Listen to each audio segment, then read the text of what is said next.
Then the Lord said to Moses, "Take fragrant spices, gum resin, onycha, and galbanum, and pure frankincense, all in equal amounts, and make a fragrant blend of incense, the work of a perfumer. It is to be salted and pure and sacred. Grind some of it to powder and place it in front of the ark of the covenant law in the tent of meeting, where I will meet with you. It shall be most holy to you.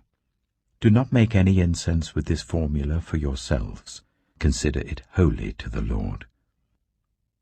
Whoever makes incense like it, to enjoy its fragrance, must be cut off from their people." Exodus chapter 31. Then the Lord said to Moses, "See, I have chosen Bezalel, son of Uri, the son of Hur of the tribe of Judah, and I have filled him with the Spirit of God, with wisdom, with understanding, with knowledge, and with all kinds of skills, to make artistic designs for work in gold, silver, and bronze, to cut and set stones, to work in wood, and to engage in all kinds of crafts. Moreover, I have appointed Aholiab, son of Ahisamach, of the tribe of Dan, to help him. Also, I have given ability to all the skilled workers to make everything I have commanded you: the tent of meeting, the ark of the covenant law with the atonement cover on it, and all the other furnishings of the tent, the table and its articles, the pure gold lampstand and all its accessories, the altar of incense, the altar of burnt offering and all its utensils, the basin with its stand, and also the woven garments, both the sacred garments for Aaron the priest and the garments for his sons when they serve as priests, and the anointing oil and fragrant incense for the holy place. They are to make them just as I commanded you."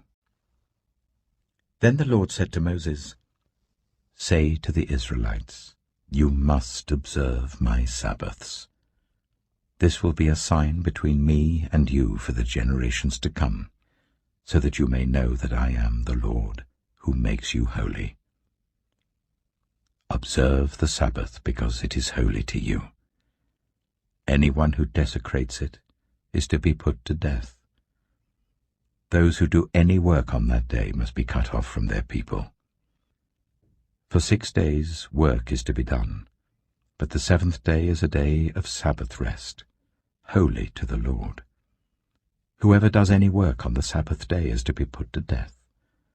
The Israelites are to observe the Sabbath, celebrating it for the generations to come as a lasting covenant. It will be a sign between me and the Israelites forever. For in 6 days the Lord made the heavens and the earth, and on the 7th day he rested and was refreshed." When the Lord finished speaking to Moses on Mount Sinai, he gave him the 2 tablets of the covenant law, the tablets of stone inscribed by the finger of God. Exodus chapter 32. When the people saw that Moses was so long in coming down from the mountain, they gathered round Aaron and said, "Come, make us gods who will go before us. As for this fellow Moses who brought us up out of Egypt, we don't know what has happened to him." Aaron answered them, "Take off the gold earrings that your wives, your sons, and your daughters are wearing, and bring them to me." So all the people took off their earrings and brought them to Aaron. He took what they handed him and made it into an idol cast in the shape of a calf, fashioning it with a tool. Then they said, "These are your gods, Israel, who brought you up out of Egypt." When Aaron saw this, he built an altar in front of the calf and announced, "Tomorrow there will be a festival to the Lord." So the next day the people rose early and sacrificed burnt offerings and presented fellowship offerings. Afterwards they sat down to eat and drink and got up to indulge in revelry. Then the Lord said to Moses, "Go down, because your people, whom you brought up out of Egypt, have become corrupt. They have been quick to turn away from what I commanded them, and have made themselves an idol cast in the shape of a calf. They have bowed down to it and sacrificed to it, and have said, 'These are your gods, Israel, who brought you up out of Egypt.' I have seen these people," the Lord said to Moses, "and they are a stiff-necked people.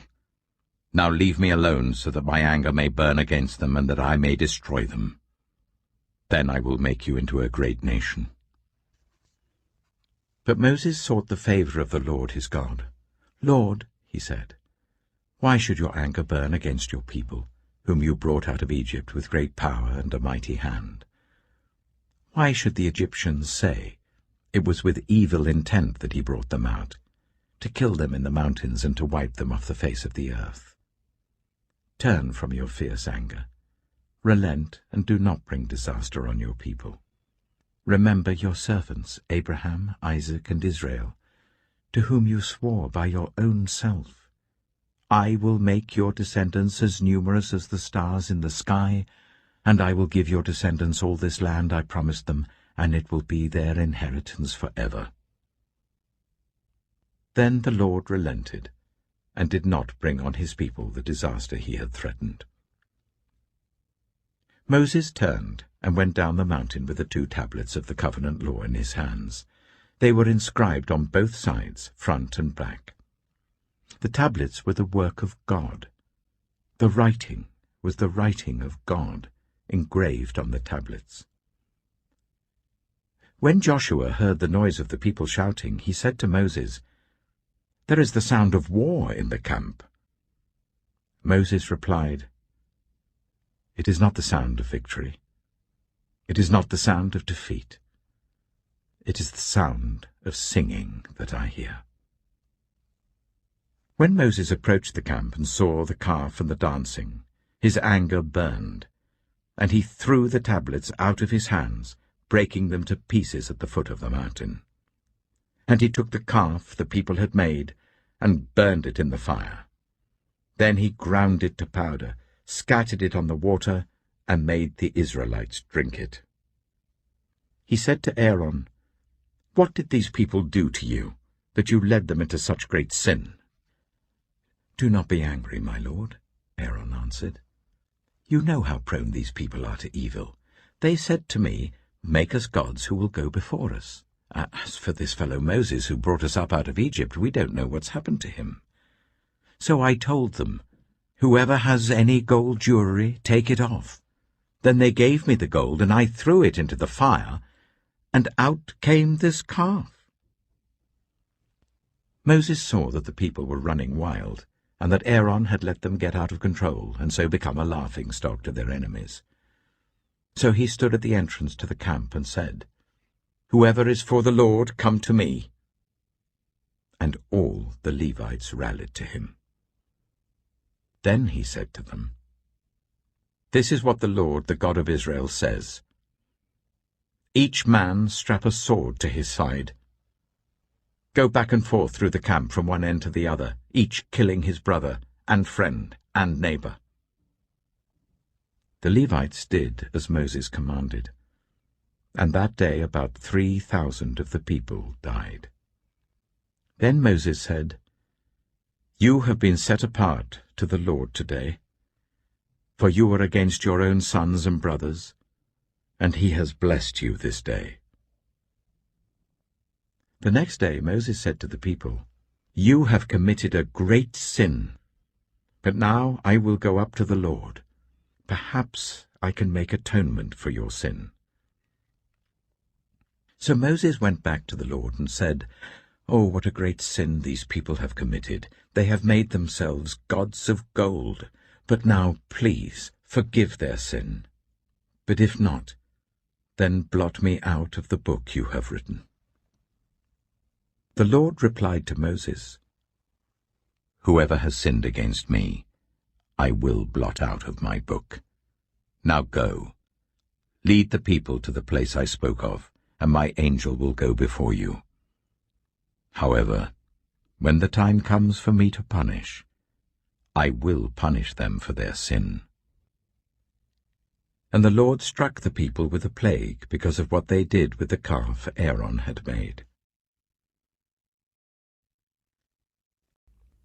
When evening came, Jesus arrived with the 12. While they were reclining at the table eating, he said, "Truly I tell you, one of you will betray me, one who is eating with me." They were saddened, and one by one they said to him, "Surely you don't mean me." "It is one of the 12, he replied, "one who dips bread into the bowl with me. The Son of Man will go just as it is written about him. But woe to that man who betrays the Son of Man. It would be better for him if he had not been born." While they were eating, Jesus took bread, and when he had given thanks, he broke it and gave it to his disciples, saying, "Take it, this is my body." Then he took a cup, and when he had given thanks, he gave it to them, and they all drank from it. "This is my blood of the covenant, which is poured out for many," he said to them. "Truly I tell you, I will not drink again from the fruit of the vine until that day when I drink it new in the kingdom of God." When they had sung a hymn, they went out to the Mount of Olives. "You will all fall away," Jesus told them, "for it is written, 'I will strike the shepherd, and the sheep will be scattered.' But after I have risen, I will go ahead of you into Galilee." Peter declared, "Even if all fall away, I will not." "Truly I tell you," Jesus answered, "today, yes, tonight, before the cock crows twice, you yourself will disown me 3 times. But Peter insisted emphatically, "Even if I have to die with you, I will never disown you." And all the others said the same. They went to a place called Gethsemane, and Jesus said to his disciples, "Sit here while I pray." He took Peter, James, and John along with him, and he began to be deeply distressed and troubled. "My soul is overwhelmed with sorrow to the point of death," he said to them. "Stay here and keep watch." Going a little farther, he fell to the ground and prayed that if possible the hour might pass from him. "Abba, Father," he said, "everything is possible for you. Take this cup from me. Yet not what I will, but what you will." Then he returned to his disciples and found them sleeping. "Simon," he said to Peter, "are you asleep? Couldn't you keep watch for 1 hour? Watch and pray, so that you will not fall into temptation. The spirit is willing, but the flesh is weak." Once more he went away and prayed the same thing. When he came back, he again found them sleeping because their eyes were heavy. They did not know what to say to him. Returning the 3rd time, he said to them, "Are you still sleeping and resting? Enough. The hour has come. Look, the Son of Man is delivered into the hands of sinners. Rise, let us go. Here comes my betrayer."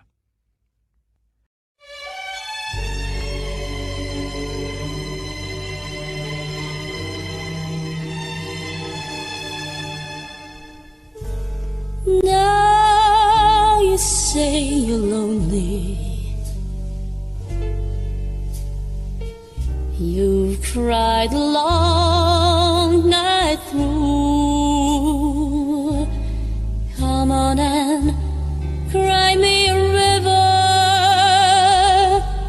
Cry me a river. I cried a river over you. Now you say you're sorry for being so untrue. Come on and cry me a river. Cry me a river. I cried a river over you.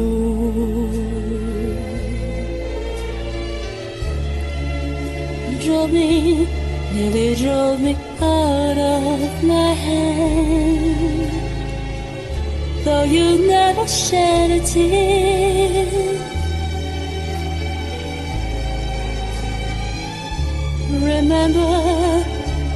remember all that you said. Your love was too plebeian. Told me you were through with me, and now you say you love me. Well, just to prove you do, come on and cry me river, cry me river. I cried a river over you.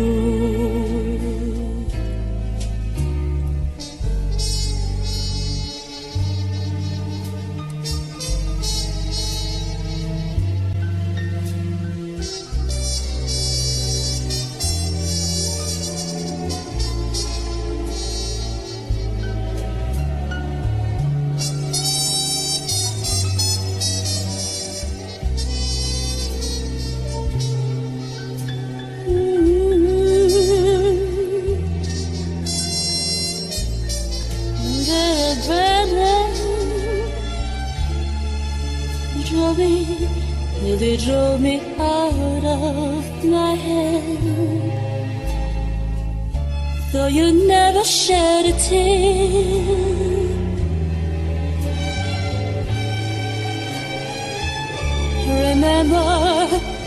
I remember all that you said. Told me love was too plebeian. Told me you were through with me, and now you say you love me. Well, just to prove you do,